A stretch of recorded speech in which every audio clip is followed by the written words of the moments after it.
If one thing's for certain, I love riding my bike, and I love riding my bike with other people. Unfortunately, over the last few years, I have found that training and getting fitter often clashes with just riding my bike for enjoyment. Now, science and experience tells us that following a training plan and nailing intervals is the most efficient way to get fitter and achieve your goals. However, the traditional model of training periodization, the way you structure overload through specific cycles, often takes away the enjoyment of riding a bike. But I think I found the answer. The other week I was listening to a podcast and the coach on the podcast was talking about block periodization. Now, what is block periodization, I hear you ask? Well, block periodization or block overload involves front loading a series of challenging workouts in the first microcycle of a mesocycle. These challenging workouts focus on one specific ability area, such as developing VO2 max, aerobic capacity or lactate clearance. So essentially what that means is 1 week chock full of one type of session followed by 3 weeks of reduced intensity. And what the coach on this podcast was saying is this allows for a little bit more balance between training and riding for enjoyment. Flog yourself for a week riding solo and nailing all the intervals, and then for the following 3 weeks you can take it a little bit easier or head out on that weekly group ride without having to worry about riding to a certain power. So I'm going to give it a go this week and see if it's the answer to my problem. I'm going to focus on VO2 max and aerobic capacity with 4 interval sessions alongside a couple of zone 2 endurance rides. The first session is going to be 40-20s, so that's 2 sets of 10 40-second intervals at VO2 max with 20 seconds of easy pedaling in between.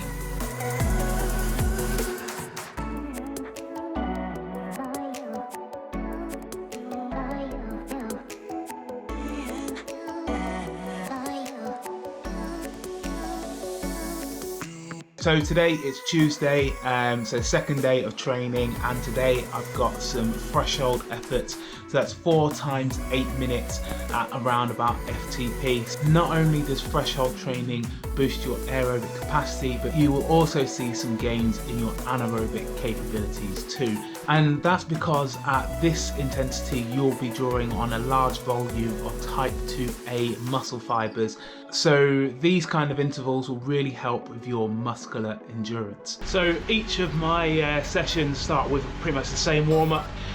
So yeah, it's 3 minutes at 40% of FTP, 3 minutes at 50, 3 minutes at 60, then 3 minutes at 70. So kind of slowly building up and increasing that intensity. Then drop it down for a couple of minutes, and then I've got 2 kind of 30 seconds at around about 110% of the FTP, just to kind of open up the legs. Make sure that I'm getting my heart rate up. So that's about 25, 26 minutes warm up, and then into the kind of the main set, which today is those 4 times 8 minutes at 100% of FTP. And then I've got 5 minutes of easy spinning in between each of those intervals. So that's 3 of the 4 efforts complete. Legs are feeling pretty good despite doing the VO2 efforts yesterday. Definitely surprised by that. 4 more minutes of easy spinning, then the last set of 8 minutes at 350 watts. Feeling good.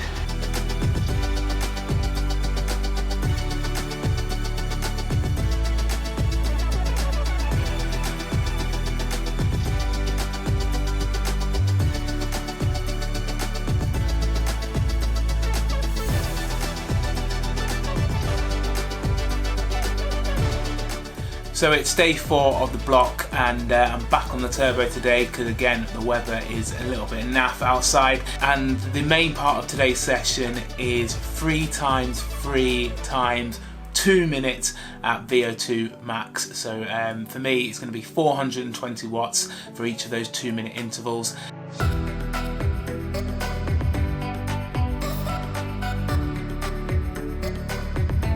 So this session's been a bit of a nightmare so far. The 2-minute intervals at VO2 max, and just struggling to get through them. So I've done 6 of the intervals, I think most of them are way under average power, and yeah, some of them I can, like in the first kind of set I was using erg mode. I think that was a bit of a mistake because I was kind of just getting bogged down, and my cadence was dropping towards the end, and just couldn't get back on top of the erg mode. So yeah, I think I had to skipped 1 or 2 of the intervals, just like with about 20 seconds to go or something. So yeah, not too happy about that. So yeah, I can definitely feel the fatigue in the legs from the 3 sessions I've already done this week. But I'm going to persevere. Got 1 set left. So yeah, got three more 2-minute efforts. Yeah, I'm going to knock down the bias a little bit, maybe down to maybe like 96-97%, and just see if I can get through the 2-minute effort. Because yeah, the heart rate's up. Yeah, so heart rate's nice enough in VO2 Max. Just the power is not quite where I want it to be. But yeah, it's all good training. Yeah, just gonna get through it. Yeah, I'm not looking forward to next session. Another session under overs. That's also going to be hard. All right, another couple of minutes of spinning out the legs. Yeah, and see if I can get myself psyched up to yeah, knock out that last set. So it's Friday and it's day 5 of this VO2/FTP block. Back on the turbo again today, even though the weather outside is pretty decent, and that's because I'm doing under overs, and yeah, it's kind of want to be able to control my power a little bit better than I can do out on the road. So today I've got 4 sets of under overs, so each of the under overs are going to be 9 minutes long. So I'm going to be spending 1 minute at around 105% of FTP, then 2 minutes at 90% of FTP, and repeating that for 9 minutes in each set.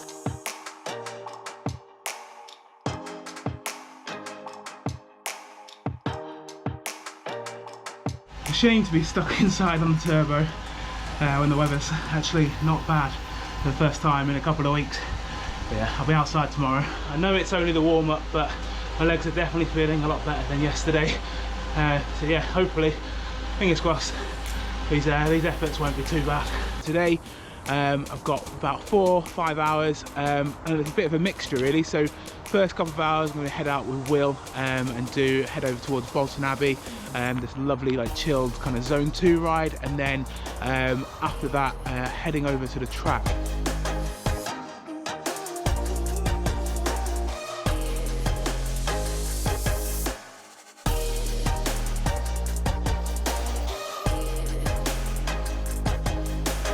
There we are.